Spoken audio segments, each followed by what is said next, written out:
Salut, aujourd'hui je te propose qu'on voit comment créer ta propre formation et comment faire pour que tes clients adorent la suivre et que tu puisses la boucler rapidement. Et pour ça, je vais te partager la question que je me pose à chaque fois que je crée une nouvelle formation. Donc ça va t'intéresser si tu es un créateur de contenu, que tu as déjà une audience et que tu veux créer ta première formation. Et il y a une erreur à éviter qu'on fait tous. Je vais t'en parler dans un instant. Alors avant de te parler de tout ça, je vais te parler de la première formation que j'ai créée et un petit peu comment ça s'est passé. Tu le sais peut-être si tu me connais, j'ai créé une chaîne pour apprendre la guitare avec un de mes amis. On a créé du contenu gratuitement, on a développé une audience qui était intéressée par ce qu'on faisait et qui apprenait la guitare avec nous. La première formation qu'on a créée, j'ai fait l'erreur qu'on fait tous.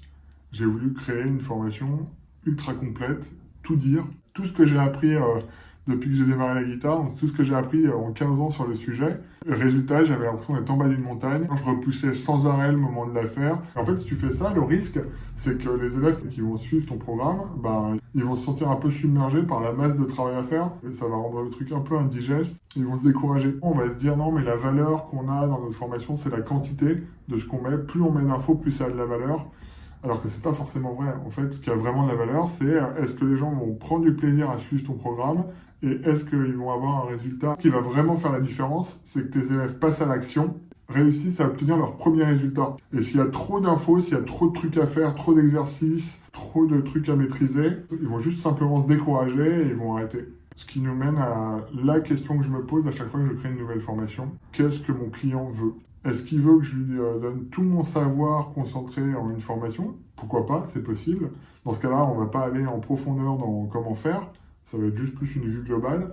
Ou est-ce qu'il veut avoir ses premiers résultats ? Donc pour quelqu'un qui apprend la guitare, le premier truc qu'il veut, c'est juste réussir ses premiers morceaux sans trop se galérer pour qu'il puisse se dire « Ah bah génial, je joue un morceau » et que ça lui donne envie de continuer tout simplement. C'est pas forcément de tout savoir, tout maîtriser parce que ça prend du temps et c'est très décourageant. Ce que je fais du coup quand je crée un nouveau programme, je me pose la question « Ok, qu'est-ce qu'il doit savoir pour jouer ses premiers morceaux ?» Souvent les programmes que je crée, c'est 12 morceaux de guitare.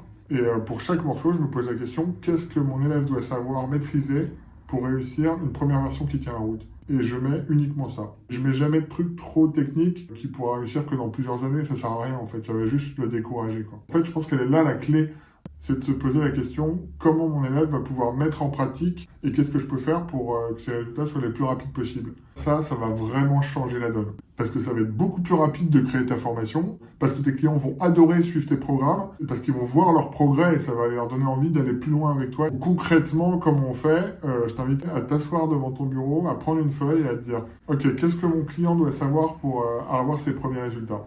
C'est une question de vie ou de mort, il doit avoir ses premiers résultats, qu'est-ce qu'il doit apprendre en priorité ? Tu commences par ça, tu fais ton plan, tu filmes tout. Si tu gardes ça à l'esprit au moment où tu vas créer ta formation, déjà tu vas débloquer beaucoup de choses. Et pour toi, en fait, ce qui va le plus changer, c'est si tu vas au bout du projet. C'est-à-dire tu fais le plan, tu filmes les premiers cours, tu vends ta formation, t'encaisses, tes clients sont contents. Et en fait, c'est un cercle vertueux qui va te donner envie de continuer, de prendre du plaisir à faire ce que tu fais, tout simplement. Si ça t'a aidé, je t'invite à t'abonner à la chaîne et je te dis à plus pour une prochaine vidéo.